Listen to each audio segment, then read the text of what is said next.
I never thought my life would change so dramatically in a matter of weeks. My name is Alex, and I'm a senior at Blackwood High School, a place that's been around longer than anyone can remember. It's always been just another boring small-town school to me, until that fateful day in the library with Anna.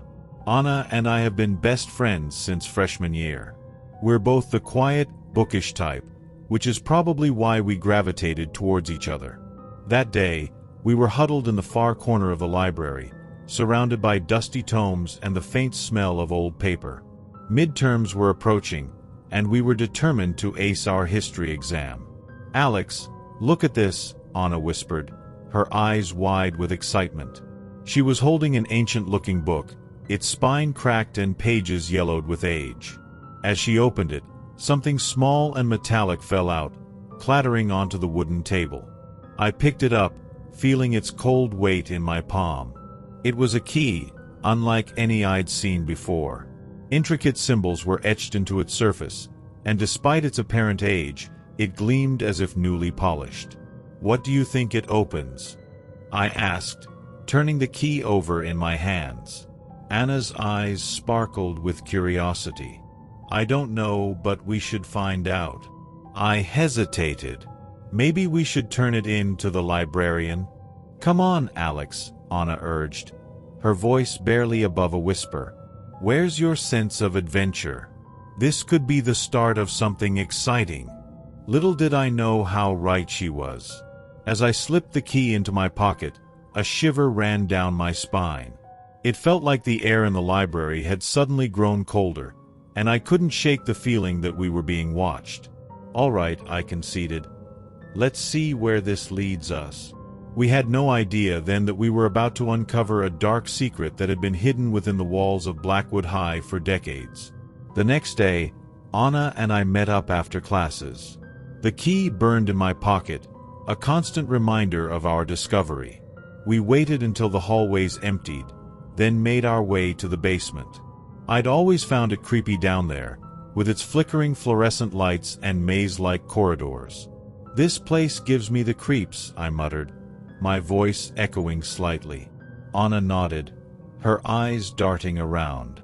"I know, but we have to find out what that key opens." We systematically checked every door we came across, our hearts racing with each attempt. Just as we were about to give up, I noticed something odd about one of the walls. It seemed different somehow. "Anna, look at this," I said, running my hand over the surface. There was a slight indentation, almost invisible unless you were looking for it. Anna's eyes widened. "Try the key." With trembling hands, I inserted the key into the hidden keyhole. It fit perfectly. As I turned it, there was a soft click, and a section of the wall swung inward, revealing a hidden room. The air that rushed out was stale and musty, carrying with it the weight of long-buried secrets. We stepped inside, and I fumbled for a light switch. When the dim bulb flickered to life, we gasped in unison. The walls were covered with old photographs, hundreds of them. Each one showed a different student, their eyes seeming to follow us as we moved. But what sent a chill down my spine was the red X marked across some of the faces. "Alex," Anna whispered, her voice trembling, "these are all missing students. Look at the dates. They go back decades." As we stood there, surrounded by the haunting images, I couldn't shake the feeling that we were being watched. The room seemed to pulse with an otherworldly energy, and I knew in that moment that we had stumbled upon something far more sinister than we could have ever imagined. That night, I tossed and turned in my bed, unable to shake the images of those photographs from my mind. When I finally drifted off, my dreams were plagued by shadowy figures and echoing screams. I woke up in a cold sweat, my heart pounding. The next morning, I met Anna at our usual spot before class. One look at her pale face and the dark circles under her eyes told me she'd had a rough night too. "Did you?" I began. "Have nightmares," she finished, nodding. "Terrible ones. I saw faces from those photos, Alex. They were calling out for help." A chill ran down my spine. Me too. This can't be a coincidence. As the days passed, strange occurrences became our new normal. We'd catch glimpses of shadowy figures in empty hallways. Whispers would echo through the vents when we were alone in classrooms. Once, during study hall, every book on a nearby shelf suddenly crashed to the floor, but only Anna and I seemed to notice. "We've unleashed something, haven't we?"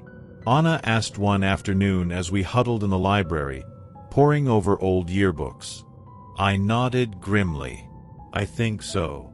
But what, and why?" Fear and confusion battled within me. Part of me wanted to forget about the hidden room, to pretend we'd never found that key. But a stronger part knew we couldn't ignore this. Whatever was happening, it was escalating, and I had a sinking feeling that Anna and I were at the center of it. "We need to dig deeper," I said, my voice steadier than I felt.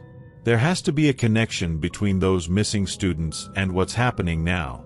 Anna squeezed my hand, her touch grounding me. "We're in this together, Alex.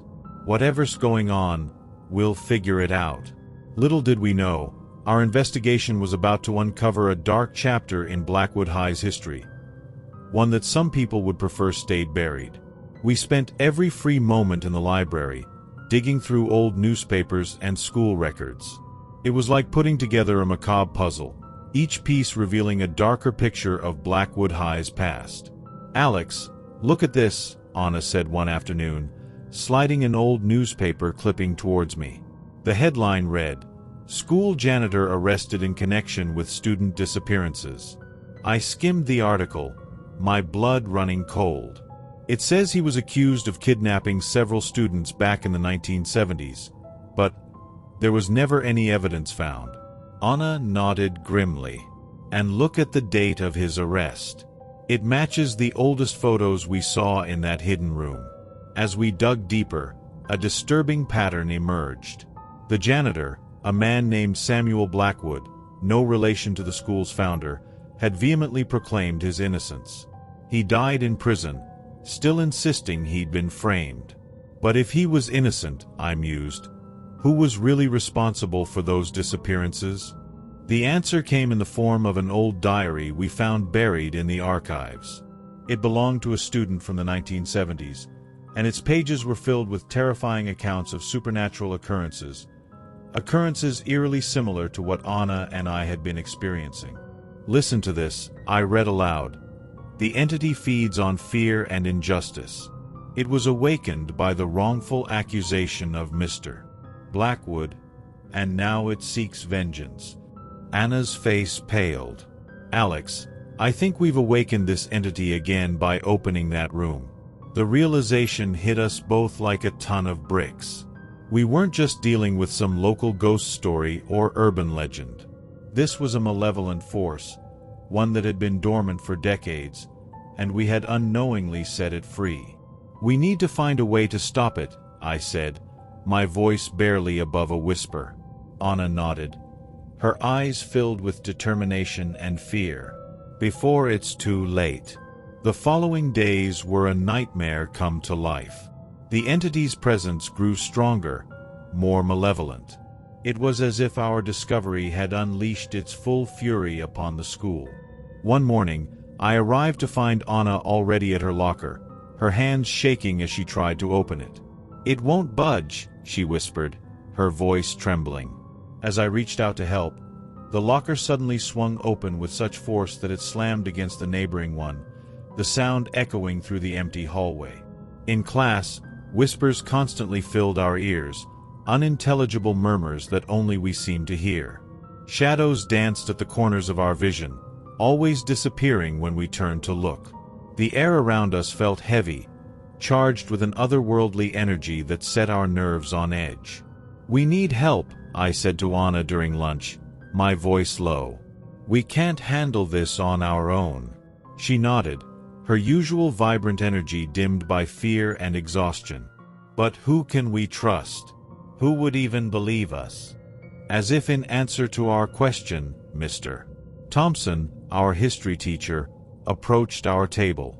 His face was drawn, his eyes darting nervously around the cafeteria.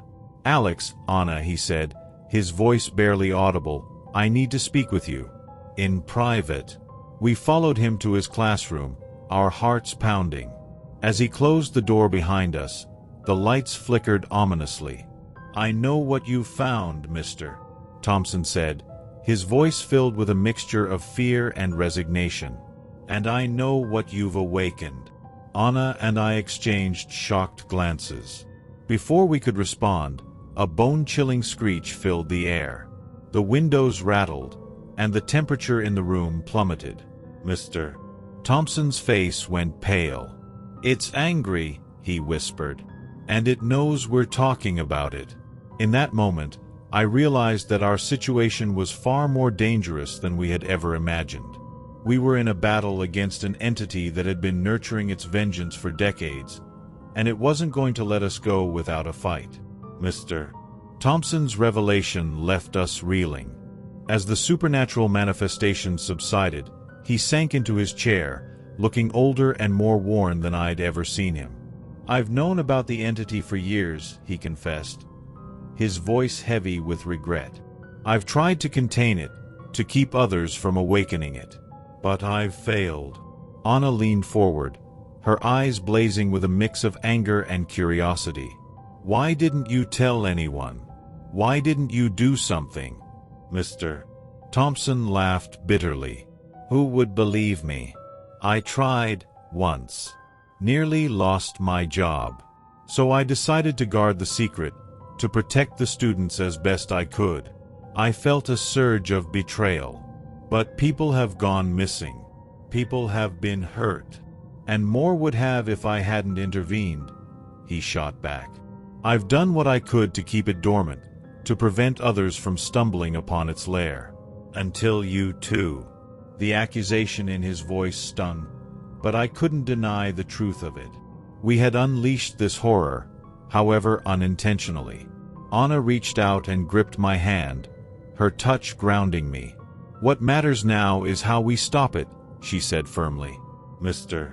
Thompson nodded, a glimmer of hope in his tired eyes. "There might be a way.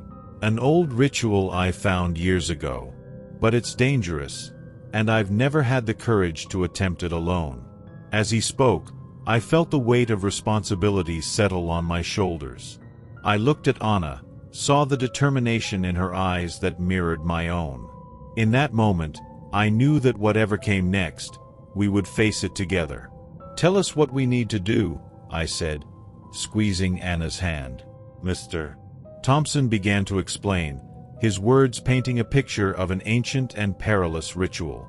As I listened, I realized that our bond, Anna's and mine, might be the key to our survival in the face of this malevolent force. The next few days were a blur of frantic preparation. Mr. Thompson shared everything he knew about the ritual to exorcise the spirit. It was an ancient rite, requiring specific items and precise timing. "The most crucial component," Mr. Thompson explained, "is this."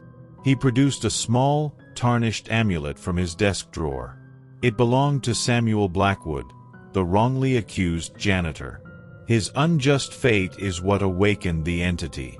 This amulet is our link to him, and to the spirit's origin. Anna and I pored over the ritual instructions, memorizing every detail. We gathered the other necessary items: candles, herbs, and a mixture of salt and iron filings. Each step felt like we were walking further into danger, yet we knew there was no turning back. As we prepared, the entity's attacks intensified. Doors would slam shut, trapping us in rooms. Icy fingers would brush against our necks in empty corridors. Our nightmares grew more vivid, filled with the faces of the missing students, their silent screams echoing in our minds. The night before we planned to perform the ritual, Anna and I sat in my room, the weight of what we were about to do hanging heavy between us. "Are you scared?" Anna asked, her voice barely above a whisper. I nodded, not trusting myself to speak. She reached out and took my hand, her touch warm and reassuring. "Me too," she admitted. But we have to do this, Alex. For all those who've suffered before us, and to prevent anyone else from getting hurt. I squeezed her hand, drawing strength from her courage.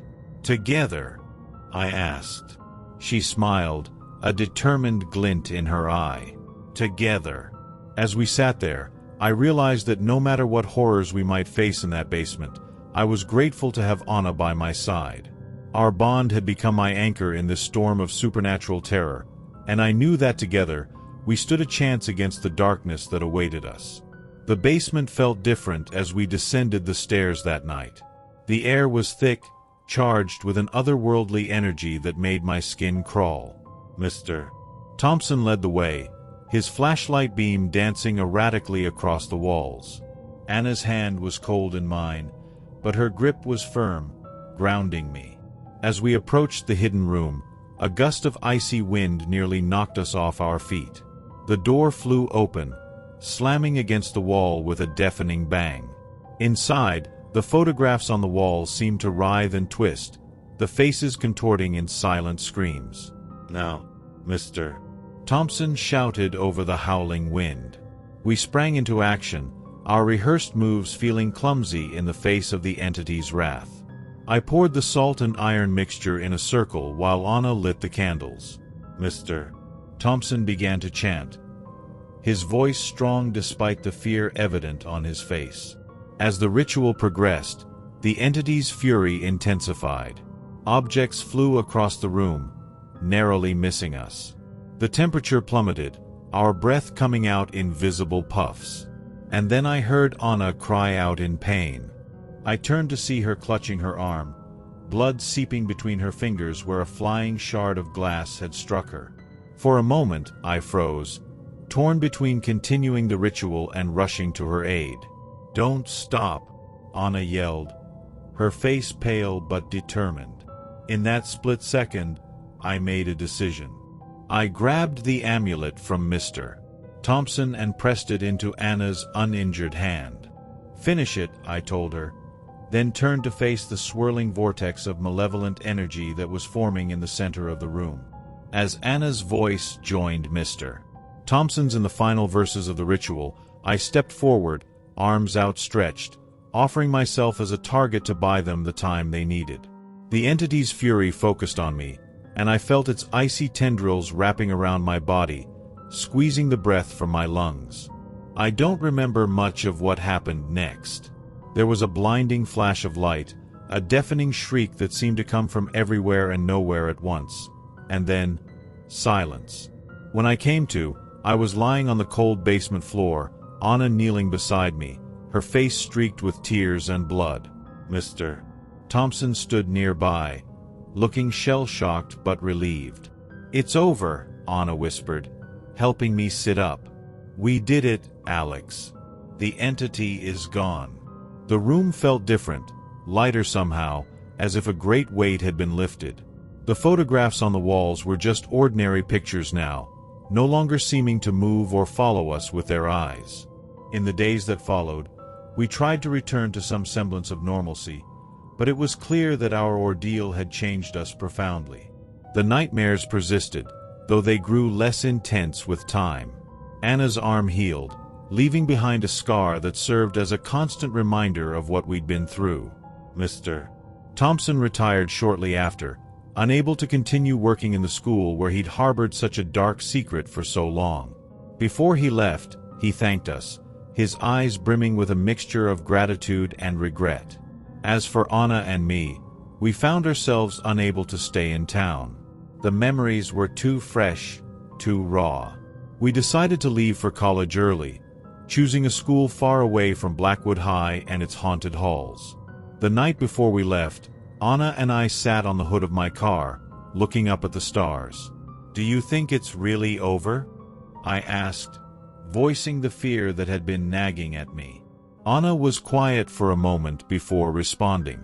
"I don't know," she admitted. "But whatever comes next, we'll face it together." As we drove away from our hometown the next morning, I felt a mix of relief and apprehension.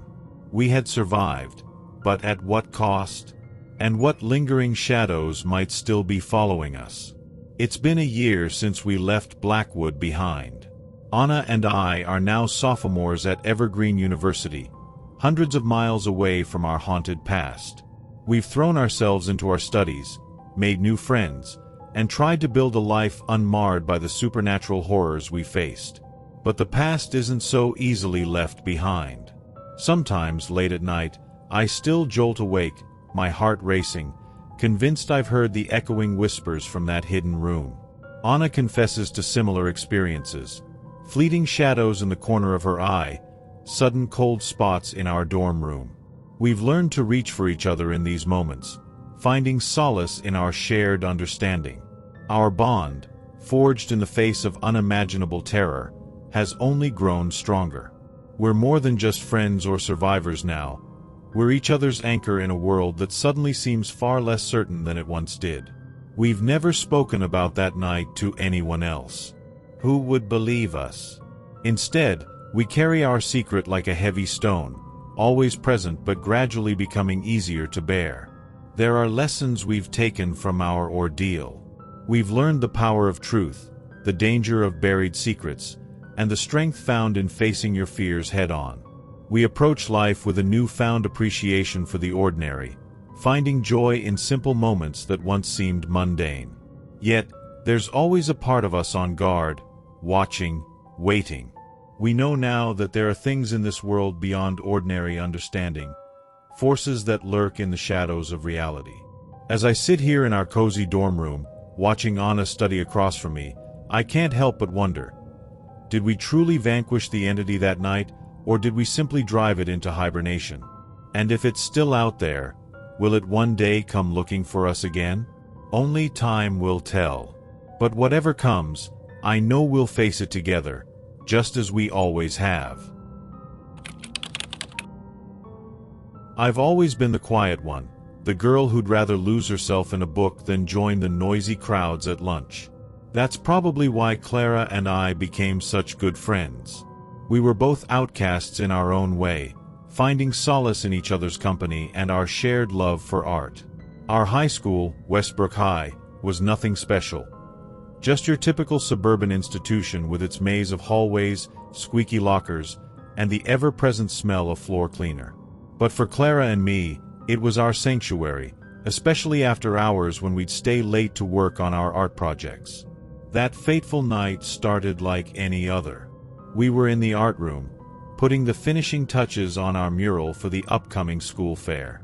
The clock on the wall ticked past 7 p.m., and the school had long since emptied of its usual bustling crowd. "Hey, Sarah," Clara called out, her paintbrush poised mid-stroke. "Did you hear that?"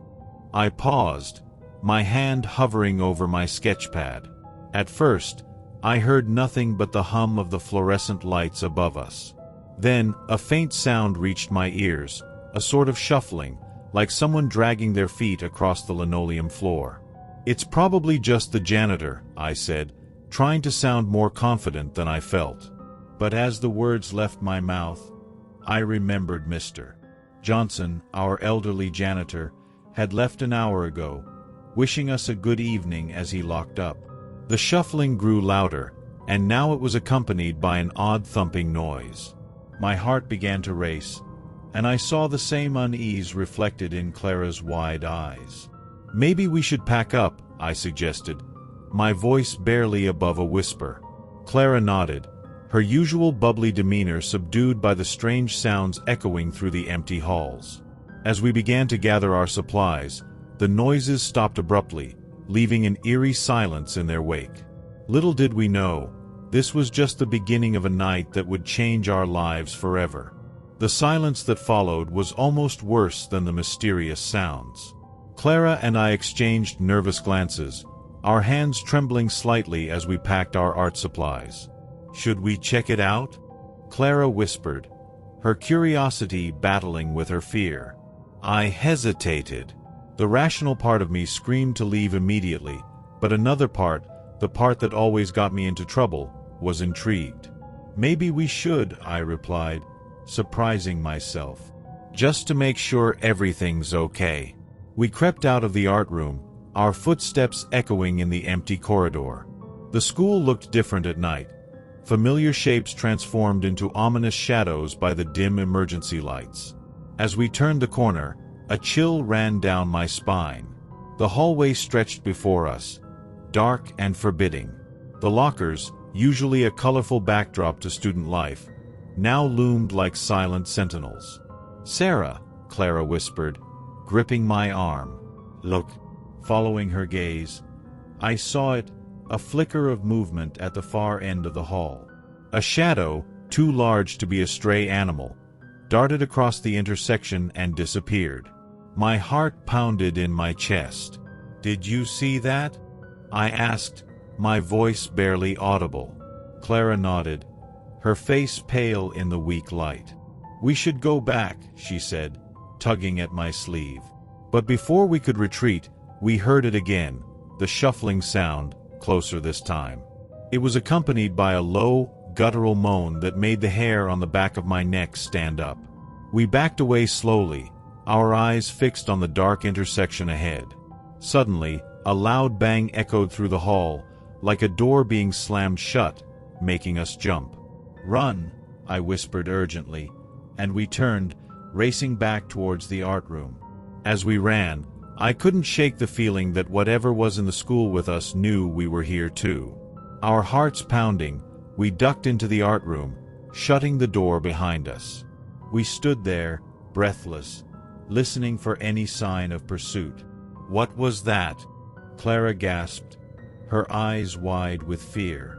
I shook my head, trying to calm my racing thoughts. "I don't know, but we need to find out. Something's not right here." Against our better judgment, we decided to investigate further. Armed with our phone flashlights, we ventured back into the hallway, moving cautiously towards where we'd seen the shadow.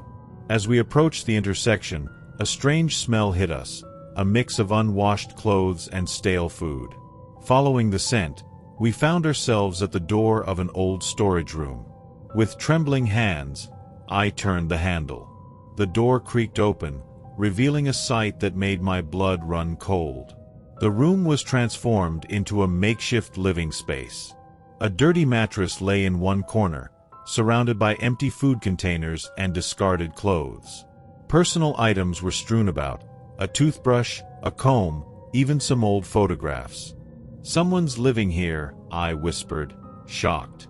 Clara picked up one of the photos. "Sarah, look at this." It was a staff picture from a few years back. One face was circled, a man I vaguely remembered as a former custodian who'd been fired for erratic behavior. Suddenly, a noise behind us made us whirl around. There, blocking the doorway, stood a disheveled man, the same one from the photo. His eyes were wild, his clothes filthy. "You shouldn't be here," he growled, his voice rough from disuse. Panic seized me. I grabbed Clara's hand and shoved past him, knocking him off balance. We burst into the hallway, running as fast as we could. "He's coming," Clara cried, glancing back. I could hear his heavy footsteps behind us, getting closer with each passing second. We were in real danger now, and I had no idea how we were going to escape. We raced through the corridors, our footsteps echoing off the walls. The ex-employee's labored breathing behind us spurred us on, fear giving us an extra burst of speed. "In here," I hissed, pulling Clara into the chemistry lab. We slammed the door shut and fumbled with the lock, our hands shaking. The heavy footsteps approached, then stopped outside. We held our breath, pressing ourselves against the wall beside the door. The handle rattled violently, but the lock held. "I know you're in there," the man's gruff voice came through the door. "You can't hide forever." We remained silent, our hearts pounding so loudly I was sure he could hear them. After what seemed like an eternity, his footsteps retreated down the hall. "What do we do now?" Clara whispered, her voice trembling. I pulled out my phone, my fingers shaking as I dialed 911. "We call for help," I replied, trying to keep my voice steady. As the phone rang, I prayed silently. "Please pick up. Please pick up." 911, What's your emergency? The operator's calm voice was like a lifeline. We're trapped in Westbrook High School, I whispered urgently. There's a man chasing us. Please help. I quickly gave her the details, and she assured us help was on the way. Stay hidden and stay quiet, she advised. The police will be there soon. We huddled together in the dark lab, jumping at every little sound. The minutes crawled by like hours. Sarah, Clara whispered, her hand gripping mine tightly. What if he finds us before the police get here? I squeezed her hand back, trying to project a confidence I didn't feel. We'll be okay, I said. We just need to stay quiet and wait. But even as I said it, I heard heavy footsteps in the distance, methodically checking each room. He was getting closer, and our hiding place wouldn't stay secret for long. Just as panic threatened to overwhelm us, we heard a new voice echoing through the halls. Hello? Is anyone here? Clara's face lit up with hope. It's Mr. Reeves, the night security guard. Relief washed over me as we recognized the familiar voice. Surely now we'd be safe. We cautiously opened the door and peered out. Mr. Reeves stood at the end of the hallway, his flashlight beam cutting through the darkness. Girls? What are you doing here so late? We rushed towards him, words tumbling out as we tried to explain about the ex-employee and our terrifying chase. Mr. Reeves listened, his face growing serious. Don't worry, you're safe now. Let's get you to the security office and wait for the police. As we walked, I felt the tension start to ease from my shoulders. But then, I noticed something odd. Mr. Reeves wasn't leading us to the main office, but deeper into the school. Mr. Reeves, I started, a note of uncertainty in my voice. Isn't the security office the other way? He didn't answer immediately, and when he did, his voice had changed. It was colder, harder. Smart girl.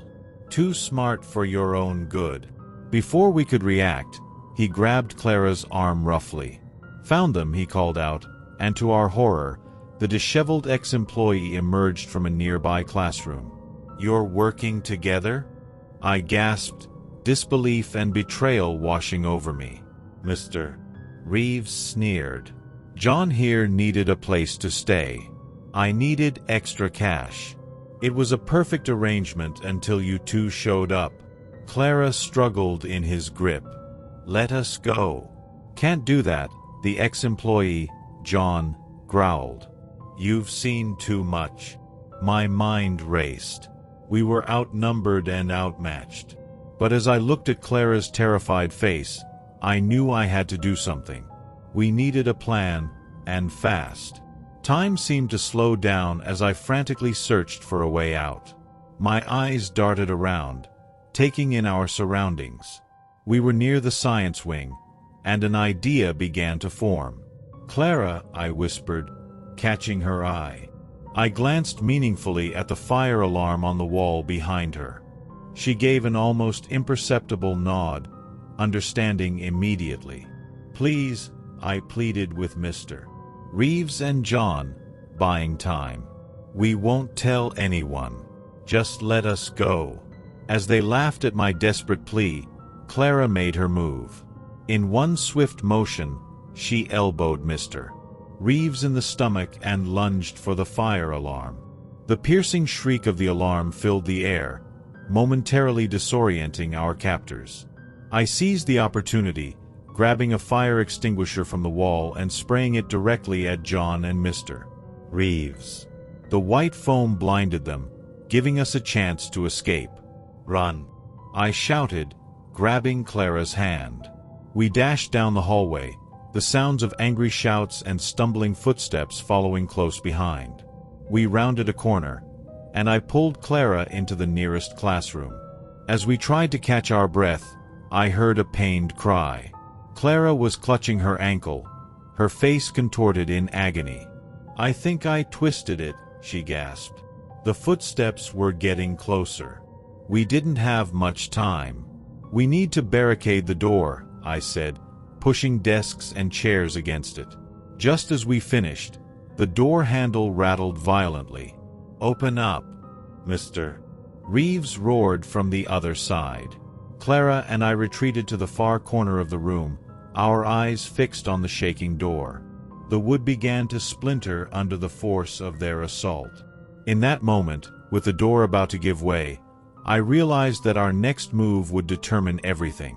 We had to outsmart them one last time, or face consequences I didn't even want to imagine. Just as the door was about to give way, we heard the distant wail of police sirens. Relief flooded through me, but I knew we weren't safe yet. "Help! We're in here!" I screamed at the top of my lungs, hoping the police would hear us. The pounding on the door suddenly stopped. We heard hurried footsteps retreating down the hallway. Mr. Reeves and John were trying to escape. Moments later, the sound of shouting and a brief scuffle reached our ears. Then, an authoritative voice called out, "This is the police. Is anyone there?" Tears of relief streamed down my face as I helped Clara to her feet. We opened the door to find a team of officers, their flashlights illuminating the dark corridor. Everything after that was a blur. Paramedics tended to Clara's ankle while we gave our statements to the police. Mr. Reeves and John were led away in handcuffs, their scheme finally exposed. As dawn broke, casting a pale light through the school windows, Clara and I sat huddled together, shock blankets draped over our shoulders. The night's events replayed in my mind, and I knew that this experience would stay with us forever. In the weeks that followed, Clara and I struggled to return to our normal routines. The school halls, once familiar and comforting, now held shadows of that terrifying night. But together, we found the strength to move forward. Our friendship, forged in fear and bravery, grew stronger than ever. We became more cautious, more aware of our surroundings, but we refused to let fear control our lives. As we graduated and moved on to college, the memory of that night remained. It taught us about courage, trust, and the power of friendship. And though the nightmares eventually faded, the lessons we learned never did. My name is Alex, and I've always been the kind of person who craves adventure. Growing up in a small town, I spent most of my childhood exploring the woods behind our house, imagining fantastical creatures lurking behind every tree. Now, at 16, I thought I had outgrown those childish fantasies. Little did I know that this school camping trip would prove me wrong in the most terrifying way possible. As our school bus wound its way up the mountain road, I couldn't help but feel a mix of excitement and nervousness. My best friend, Sam, sat next to me, practically bouncing in her seat. "Can you believe we're finally going on this trip?" she whispered, her eyes sparkling with anticipation. I nodded, trying to match her enthusiasm. "Yeah, it's going to be great," I replied, forcing a smile. Truth be told, I had a strange feeling about this trip, but I chalked it up to pre-adventure jitters. When we arrived at the campsite, the air was crisp and filled with the scent of pine. Our teacher, Mr. Johnson, started barking orders as soon as we stepped off the bus. "All right, everyone. Let's get these tents set up before nightfall." Sam and I partnered up, struggling with our tent poles and laughing at our clumsiness. Around us, our classmates were engaged in similar battles against canvas and metal stakes. As the sun began to set, casting long shadows across our campsite, we finally had our little village of tents erected.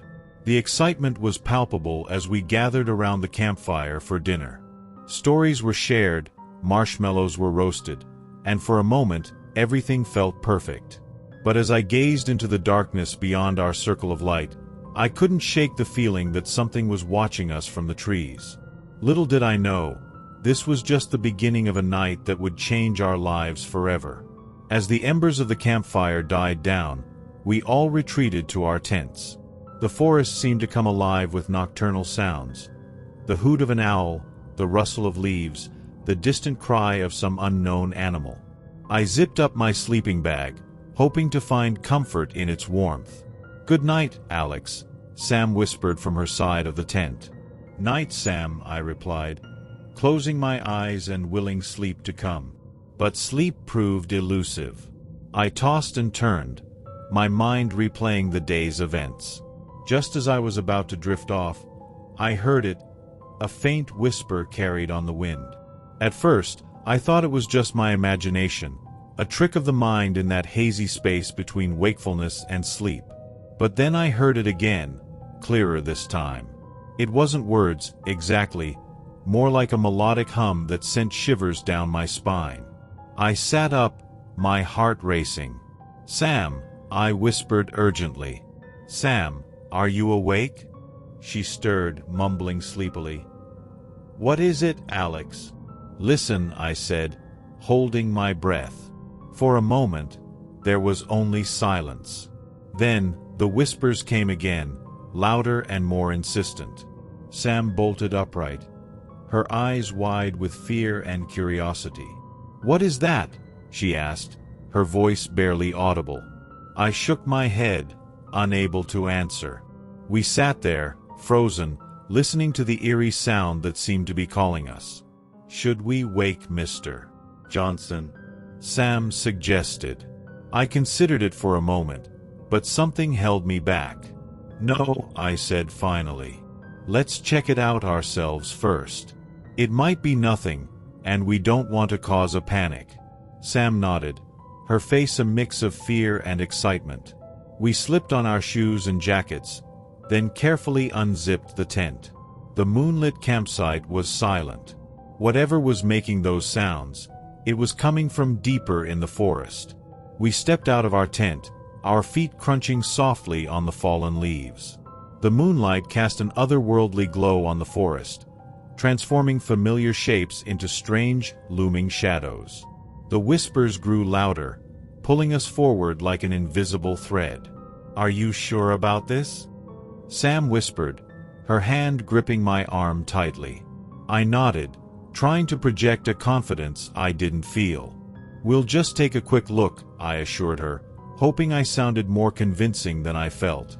We picked our way carefully through the underbrush, moving deeper into the forest.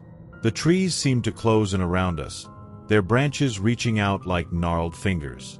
The air grew colder, and I could see our breath misting in front of us. The whispers changed, becoming more urgent, almost frantic.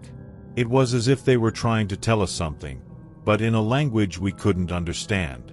My heart pounded in my chest, each beat echoing in my ears. Suddenly, Sam gasped and pointed. "Alex, look." I followed her gaze and felt my blood run cold. Among the trees, just at the edge of our vision, dark shapes moved. They were too tall and thin to be human, their movements fluid and unnatural. As we watched, frozen in fear, one of the shapes turned towards us. Where its face should have been, there was only darkness. "We should go back," I whispered, my voice shaking. But as we turned to retreat, we realized with horror that we couldn't remember which way we had come. The forest looked the same in every direction, the trees forming an impenetrable wall around us. The shadowy figures began to move closer, their whispers growing louder. Panic rising in my throat, I grabbed Sam's hand. "Run!" I yelled, and we plunged deeper into the forest, away from the approaching shadows. Little did we know, we were running straight toward something even more terrifying. We ran blindly through the forest, branches whipping at our faces and roots threatening to trip us at every step. The whispers pursued us, growing louder and more insistent. Just when I thought my lungs would burst, we burst into a small clearing. There, bathed in pale moonlight, stood an old cabin. It was a decrepit thing, its wooden walls warped and grayed with age. The roof sagged ominously, and the windows were dark, empty sockets staring out at the forest. A thick carpet of dead leaves surrounded it, as if nature itself was trying to reclaim this forgotten structure. "What is this place?" Sam panted, bent over with her hands on her knees. I shook my head, unable to speak as I tried to catch my breath. The whispers had stopped, replaced by an eerie silence that seemed to emanate from the cabin itself. As we stood there, trying to decide what to do, a chill wind swept through the clearing. The trees around us groaned and creaked, their branches seeming to point towards the cabin. It was as if the forest itself was urging us forward. "Maybe we should check it out," I suggested hesitantly. "We might find a map or something to help us get back to camp." Sam looked at me like I'd lost my mind. "Are you crazy? That place looks like it's about to fall apart." But as another gust of wind blew past us, carrying with it the faintest echo of those haunting whispers, we both knew we didn't have much choice. Going back into the dark forest seemed even more dangerous than exploring this mysterious cabin. With shaking hands, I reached out and grasped the rusted doorknob. It turned with a grating screech that set my teeth on edge. The door swung open, revealing a yawning darkness beyond. Taking a deep breath, I stepped over the threshold, Sam close behind me. As we entered, the door slammed shut behind us with a finality that made my heart skip a beat. The interior of the cabin was a single room, dimly lit by moonlight filtering through the grimy windows. Dust motes danced in the pale beams, and the musty smell of decay filled our nostrils. As our eyes adjusted to the gloom, we began to make out details that sent shivers down our spines. The walls were covered in strange symbols, etched deeply into the wood. They seemed to writhe and shift in the shadows, forming patterns that hurt my eyes to look at directly. Some were clearly ancient, while others looked freshly carved, their edges still sharp and clean. "Alex, what are these?" Sam whispered, her voice trembling. I shook my head, unable to speak. The symbols seemed to pulse with a faint, otherworldly light, drawing us deeper into the cabin. As we moved further in, our flashlight beams revealed more bizarre details. A table in the center of the room was covered in candle stubs and what looked disturbingly like dried blood. In one corner, a collection of odd trinkets hung from the ceiling. Bones, feathers, and small, unidentifiable objects that clinked softly in the still air. But it was what we found on an old rickety desk that truly chilled us to the bone. There, lying open as if waiting for us, was an ancient leather-bound diary. Its pages were yellowed with age, covered in the same strange symbols that adorned the walls. With trembling hands, I picked up the diary. As I did, a loose page fell out, covered in more recent handwriting. It was a translation key, matching the bizarre symbols to letters of our alphabet. "Sam," I said, my voice barely above a whisper, "I think we can read this." As we bent over the diary, decoding its cryptic message, we had no idea that we were about to uncover a dark secret that should have remained buried in this forgotten cabin. With shaking hands, we began to decipher the diary's contents. The more we read, the more horrified we became. The journal belonged to a man who had stumbled upon this cabin decades ago, just as we had. He wrote of ancient spirits that haunted these woods, entities older than humanity itself. According to the diary, the symbols were part of a ritual designed to keep these spirits at bay. But the ritual was incomplete, and the spirits were growing stronger, pushing against the boundaries that held them back. "Listen to this," I said, my voice quivering as I read aloud. "The whispers grow louder each night. I fear I've made a terrible mistake. The ritual must be completed, or the veil between worlds will tear, unleashing horrors beyond imagination." Sam's face had gone pale. "Alex, we need to get out of here. Now." But as I turned the page, my blood ran cold. "We can't," I whispered. "Look." The final entry was a frantic scrawl. "They're coming. I can't finish it. Whoever finds this, you must complete the ritual. It's the only way to stop them. Use the symbols. Hurry, before it's too late." As if on cue, the whispers started again, louder than ever.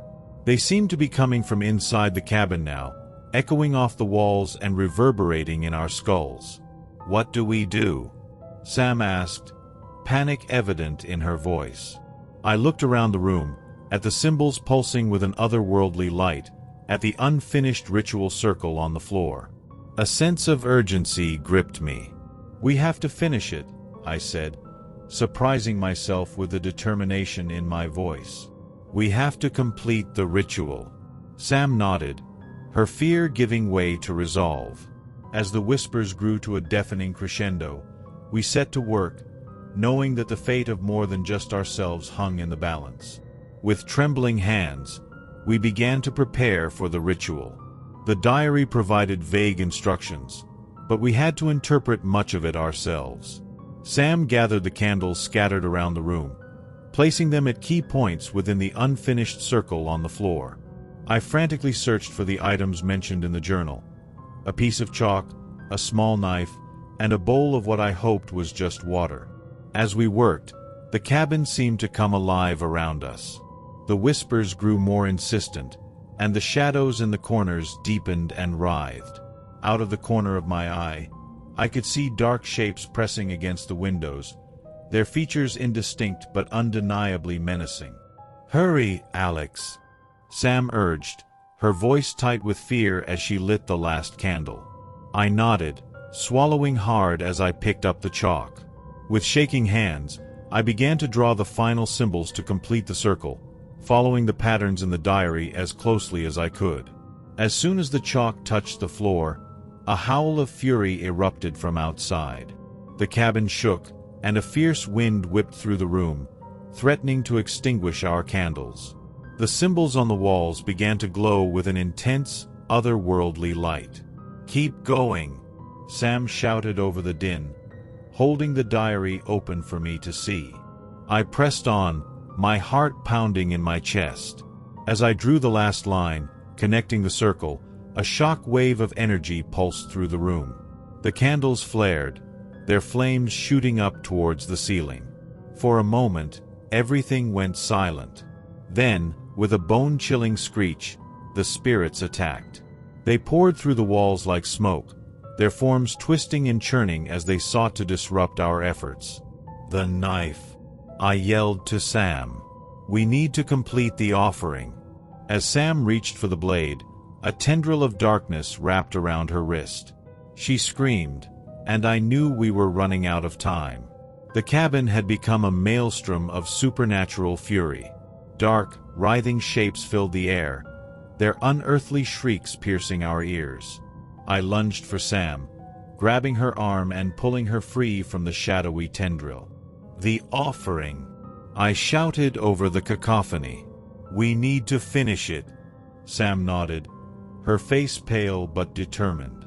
She gripped the knife tightly, and before I could react, she sliced her palm. "For the ritual," she said, her voice shaking as she let her blood drip into the bowl. I followed suit, wincing as the blade bit into my skin. As our blood mixed in the bowl, the symbols on the floor began to glow with an intense, pulsing light. The spirits redoubled their efforts to stop us. They slammed against the walls, making the entire cabin shudder. Objects flew across the room, narrowly missing our heads. Through it all, we struggled to maintain the circle, our bodies forming a human barrier against the encroaching darkness. "The incantation," Sam yelled, holding the diary open with trembling hands. Together, we began to chant the words written in the journal. They felt strange and heavy on our tongues, a language not meant for human speech. With each syllable, the light from the symbols grew brighter, pushing back the darkness. The spirits howled in rage and desperation. I felt icy tendrils trying to wrap around my ankles, my wrists, my throat. But we pressed on, our voices growing stronger as we repeated the chant. Suddenly, the bowl between us began to glow. The mixture of our blood and the mysterious liquid started to levitate, forming a shimmering, iridescent sphere. "Now," I shouted, somehow knowing what to do. In unison, Sam and I reached out and touched the sphere. A blinding flash of light erupted, and for a moment, I thought I could see through the veil between worlds. Then, with a thunderous crack, everything went dark. For a moment, there was nothing but silence and darkness. My ears rang from the sudden absence of noise, and I blinked rapidly, trying to clear the spots from my vision. Gradually, the world came back into focus. "Sam," I called out, my voice hoarse and shaky. "I'm here," she replied, and I felt her hand grasp mine in the darkness. As our eyes adjusted, we realized the cabin had fallen eerily silent. The malevolent presence that had filled the air moments ago was gone, replaced by an almost tangible sense of peace. The symbols on the walls had stopped glowing, now looking like nothing more than faded carvings on old wood. Did we do it?" Sam whispered, her voice a mixture of disbelief and hope. I nodded slowly, hardly daring to believe it myself. "I think so. The spirits, they're gone." We looked at each other, disheveled and exhausted, but alive. A hysterical laugh bubbled up in my throat, and soon we were both giggling uncontrollably, the release of tension overwhelming us. As the first rays of dawn began to filter through the grimy windows, we knew it was time to leave. We gathered our belongings, including the diary, a reminder of the incredible events we had just experienced. Stepping out of the cabin, we were greeted by a forest that seemed entirely different from the one we had entered the night before. The air was crisp and clean, filled with the cheerful sounds of morning birds. The oppressive atmosphere that had surrounded us was gone, replaced by a sense of renewal. "We should head back," I said, suddenly remembering our classmates and teachers who must be worried sick. Sam nodded, and together we set off through the now peaceful forest, leaving behind the cabin and its secrets. As we walked, the rising sun warmed our faces, promising a new day and the end of our terrifying adventure. As we emerged from the forest, we were met with a flurry of activity. Our classmates, teachers, and even local search parties were scouring the area, calling our names. The relief on their faces when they saw us was palpable, quickly followed by a barrage of questions and concerns. We fabricated a story about getting lost in the woods, carefully omitting any mention of the cabin or the supernatural events we had experienced. Who would believe us anyway? In the days and weeks that followed, Sam and I found ourselves changed by our ordeal. We shared a bond now, forged in the face of unimaginable terror and triumph. Often, we would catch each other's eye across the classroom or in the hallway, a silent acknowledgement passing between us of the secret we carried.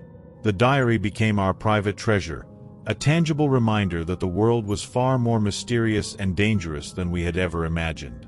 We pored over its pages, learning more about the ancient forces we had confronted and developing a newfound respect for the unknown. As life gradually returned to normal, one thing remained certain: we would never look at the world the same way again. The veil had been lifted, if only for a moment, and we had glimpsed the extraordinary that lurked just beyond the ordinary. We've reached the end. Which of these stories did you find most intriguing? Comment below. Thank you and see you later.